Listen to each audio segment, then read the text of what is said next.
get going pretty soon.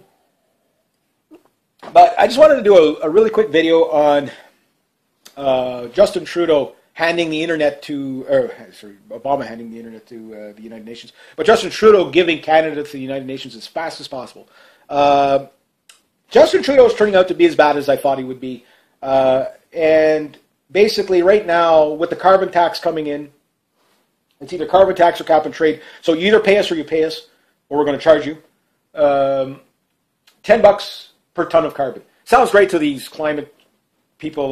They don't really understand. No, if you think the emissions are too high, you put standards on the emission. You don't have to. Taxing it and not changing the emissions makes no difference. You know what I mean? Like, it just makes no difference. And I've heard every climate cap and trade argument. It's a scam. And it's also robbing the wealth from the people, big time.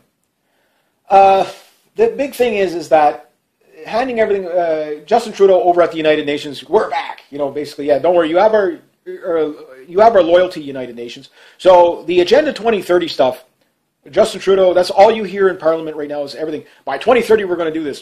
They've adopted the United Nations Agenda 2030. It looks good on paper to a degree, but it doesn't look that good when you read the fine print. It is really, really very nihilistic. And it is not good for humanity. Agenda 21 is not good for humanity. That type of thing. And it's all wrapped in the do-gooder of cultural Marxism and stuff like that, and for Agenda 2030 and green communism for Agenda 21. But both agendas are pretty much full swing in Canada right now.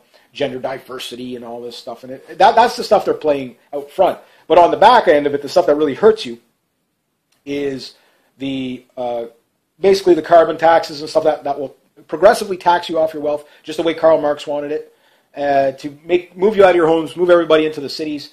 And then, of course, you know, they can control the population through micro-living and stuff like that, which means downgrade of lifestyle for Canadians. The other thing is the United Nations Small Arms Trade Treaty deal, meaning gun rights in Canada no longer, you know, well, they never, I don't know why we seceded that power to the government.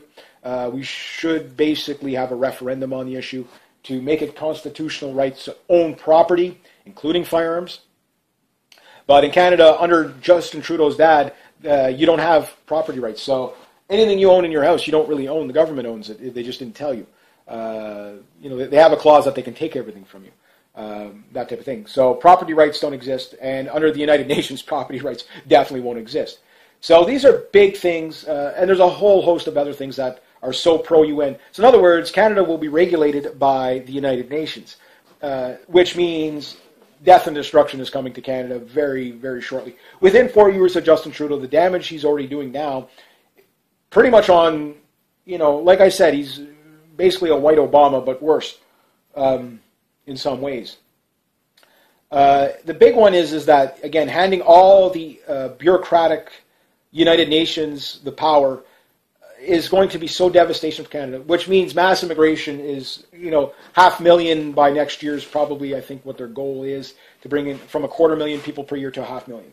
They're going to dilute Canada. So Canada, we might be able to bounce back in 4 years, but after that there is no more Canada. Canada is then a United Nations cesspool, and it will turn into like Sweden and France and Germany, where all the problems they're having right now. We're going to have all those problems. Greece, Spain, Italy. We're going to have all those problems coming into Canada financially, the migrants, all that stuff, that type of thing. So there will be war in Canada in 8 to 10 years. There's no doubt about that at this current rate, unless we get a nationalist, populist government that actually puts Canadians first and not multiculturalism and mass immigration and trans-Pacific trade partnership and disarmament of the United Nations Small Arms Trade Treaty deal, which has been signed, and yes, it's going through. They're en route for it, but that's what Trudeau's up to so far, with an economy that is not really growing at all.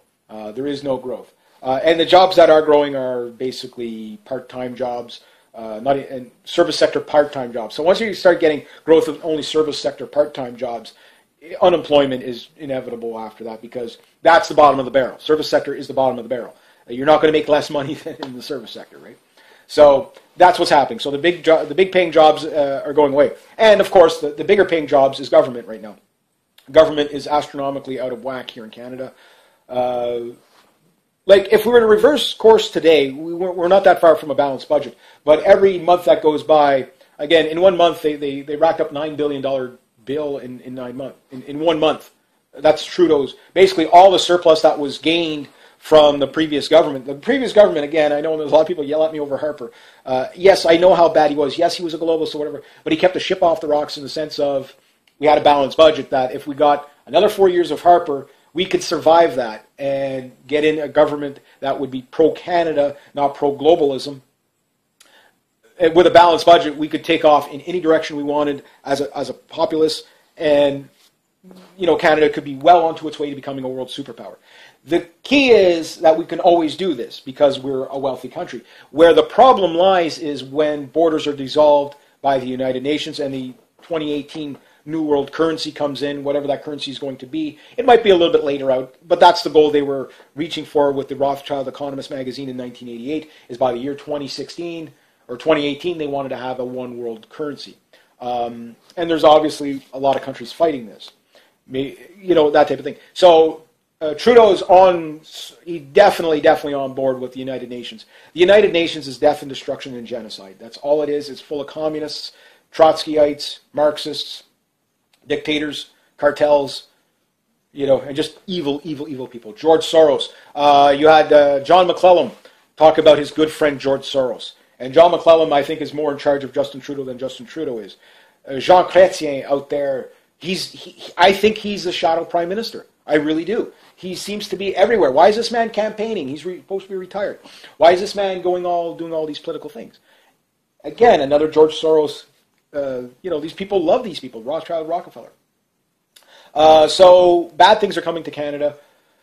In probably more in the form of an economic collapse than anything, and then dilution of populace through mass immigration.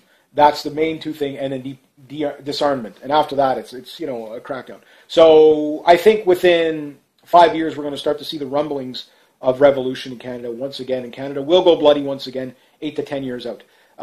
Because it's getting to the point where none of the stuff you're seeing around the world, which is all coming home to roost here in Canada, which Harper, bad things, yes, he did a lot of bad things. Yes, he was a Zionist neocon, there's no doubt about that. Yes, he was for the Trans-Pacific Trade Partnership and whatever. But like the Americans, they're caught between Donald Trump and Hillary Clinton. Well, we were caught between Trudeau and Harper. Now, Harper, I think, threw the election. I think he really wanted to retire. He's in one of these Fortune 500 companies now that he set up for himself throughout his... That's what these politicians do, is they set up the private sector for themselves, not for us. So, kill off the competition, put in the laws for that, complete fascism, like I say. Harper was socialist fascist, big government in bed with business, big business, you have fascism. Trudeau's the same, he's just on the left-hand side of it. But the thing is that the United Nations will now be calling the shots in Canada. Maybe not today per se, but the paperwork is being signed as we... most of it has probably been signed. And the Liberals aren't wasting time. They're rushing in UN policy as fast as possible. All this stuff that, again, Canada might be lost on that. The thing is that it will catch up with divide and conquer and all that in the near future. Once people start noticing how poor they are, that type of thing, that's when I think you start to see the real, the backlash. So there is going to be a rise of nationalism and populism in Canada at some point. People are going to start looking at the coat of arms of Canada and saying, we might want to go back to that because we're losing too much through this equality, gender diversity, genderless society, multiculturalism, no nationalism, that type of thing. People are starting to realize what they're losing. And I'm not saying you can't have any immigration or like that, but you can't have 500,000 people coming in a year. We can't sustain 250,000 people coming in a year. How many people do you bring in? Tap on, tap off is fine. If we need people, bring them in for a decade, cut it off for a decade or two, let people integrate. Right now, we're bringing in people too fast that they can't even integrate. Walk through any major city. 8 years ago, or in 2008 when I was in Ottawa, you'd walk through the city and you might hear the odd foreign language. Now, every second person, third person that passes you is speaking a different language. This will definitely lead to a culture clash of some sort. Europe is our example. They're going through it now. So we're just 8 to 10 years out here in Canada. But just so you know, Justin Trudeau cannot give Canada to the United Nations fast enough. UN overreach is already here. And now it's about to go full bloom. So anyway, I'll leave it at that. So if you like this kind of content, please consider making a donation to the channel. Links down below. Thank you so much to everybody who has. Next to that, rate, subscribe, share, comment, like. Be true to yourselves, be true to others. Always do the right thing, and have yourselves a great day.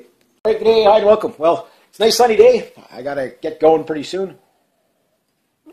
But I just wanted to do a really quick video on Justin Trudeau handing the internet to, Obama handing the internet to the United Nations. But Justin Trudeau giving Canada to the United Nations as fast as possible. Justin Trudeau is turning out to be as bad as I thought he would be. And basically right now, with the carbon tax coming in, it's either carbon tax or cap and trade. So you either pay us or you pay us, or we're going to charge you. $10 per ton of carbon. Sounds great to these climate people. They don't really understand. No, if you think the emissions are too high, you put standards on the emission. You don't have to. Taxing it and not changing the emissions makes no difference. You know what I mean? Like, it just makes no difference. And I've heard every climate cap and trade argument. It's a scam. And it's also robbing the wealth from the people, big time. The big thing is that handing everything, Justin Trudeau over at the United Nations, we're back. You know, basically, yeah. Don't worry, you have our loyalty, United Nations. So the Agenda 2030 stuff, Justin Trudeau, that's all you hear in Parliament right now is everything. By 2030, we're going to do this. They've adopted the United Nations Agenda 2030. It looks good on paper to a degree, but it doesn't look that good when you read the fine print. It is really, really very nihilistic.